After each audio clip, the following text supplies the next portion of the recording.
New ইয়র্কের কোলাহল ছেড়ে নদীর কোল ঘেঁষে ওয়েস্ট চেস্টারের জর্জ আইল্যান্ড পার্কে মিলিত হন প্রবাসী সিরাজগঞ্জবাসী। প্রকৃতির সবুজে ঘেরা এ আয়োজনে কেউ গল্পে মেতে ওঠেন, কেউ পরিবারের সঙ্গে নদীর পাড়ে হাঁটেন, ছিপ ফেলে মাছ ধরার আনন্দে ডুবে যান কেউ কেউ।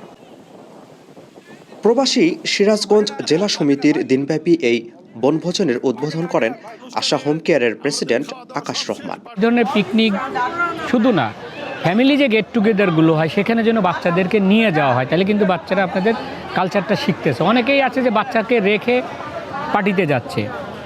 আমি আপনাদের মাধ্যমে বলবো যেন বাচ্চাটাকে নিয়ে আরেকটা বাচ্চার সাথে যেন মেশায় যারা বাংলা ভাষাভাষীর সাথে জড়িত থাকে। এটাই অ্যাকচুয়ালি পিকনিকগুলো এই জন্যই করা হয়। পিকনিক জুড়ে ছিল প্রাণবন্ত নানা আয়োজন, শিশুদের জন্য দৌড় প্রতিযোগিতা, তরুণদের ফুটবল সহ বিভিন্ন খেলাধুলায় মুখর হয়ে ওঠে পুরো পার্ক। মেয়েরা অংশ নেন পিলো পাসিং খেলায়। প্রবাসী থেকেও দেশের আবহ খুঁজে পান অংশগ্রহণকারীরা। আমরা প্রবাসী সিরাজগঞ্জ জেলা সমিতি প্রতি বছর নেয়, এবছরও পিকনিকের আয়োজন করি। আসলে মূলত পিকনিকটা অ্যারেঞ্জমেন্ট করার উদ্দেশ্য হলো কি, যাতে আমরা যারা প্রবাসে এখানে থাকি সবাইকে একত্রিত করে ছোট ছোট বাচ্চা ছেলেমেয়েরা যারা আছে তাদেরকে ইনভলভ করা, যে আমরা প্রবাসে থেকেও আমাদের ফ্যামিলি, আমরা কালচার যে সুন্দরভাবে আমাদের করা, তাদেরকে একত্রিত করা। আসলে এটা হচ্ছে আমাদের একটা মিলন মেলার মতো আর কি। অনেক দিন পর সব কর্মব্যস্ত মানুষগুলো একত্রিত হয়ে একটু মিলন মেলা হয়, সবার সঙ্গে দেখা হয়, কথা হয়, এই জন্যই আসলে আসা আর কি। গত 5 বছর আর এখন মানুষের সমাগম অনেক পরিবর্তন। এখানে অনেক মানুষ আজকে দেখতেছি, বিশেষ করে প্রবীণরা, বাচ্চারা অনেক আসছে। তো আমি বেশ কিছু যারা নেতৃত্বের স্থানে আছে সিরাজগঞ্জে, তাদের অনেক অবদান আছে এখানে, বিশেষ করে কামরুল ভাই এবং আমাদের নর্থ বেঙ্গল ফাউন্ডেশনের অন্যতম একজন ব্যক্তি কাশিম ভাই সহ আরও অনেকেই।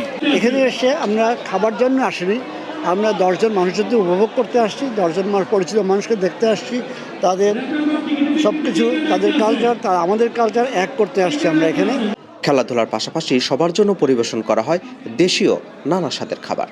নদী, চারিদিকে নদী দ্বীপের মতো একটা ছাউনির নিচে সিরাজগঞ্জবাসী এবং তাদের ফ্রেন্ডসরা যারা এসছেন সবাই প্রকৃতির সাথে খাবার দাবার, এবং খাবার কিন্তু দেখেন একদম বাঙালি, 16 আনা বাঙালি আনার খাবার। সিরাজগঞ্জে সবার সাথে দেখা করার জন্য একটু হলেও চোখের দেখাটা লাগলে ভিতরে একটা শান্তি লাগে, তো এই জন্য আর কি আসা।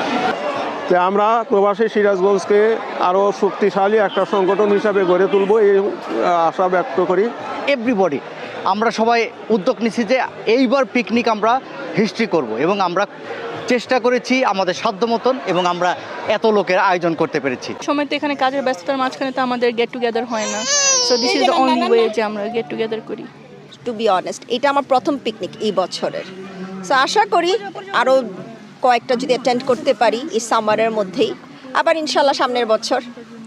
দিন শেষে র্যাফেল ড্রর স্মৃতিময় কিছু মুহূর্ত, নতুন বন্ধুত্ব আর আগামী বছরে আবারও একত্রিত হওয়ার প্রত্যাশা নিয়ে বাড়ি ফেরেন প্রবাসী সিরাজগঞ্জবাসী। কয়েক বছর যাবত আমাদের মধ্যে আপেল মাহমুদ, ঠিকানা নিউজ, নিউ ইয়র্ক।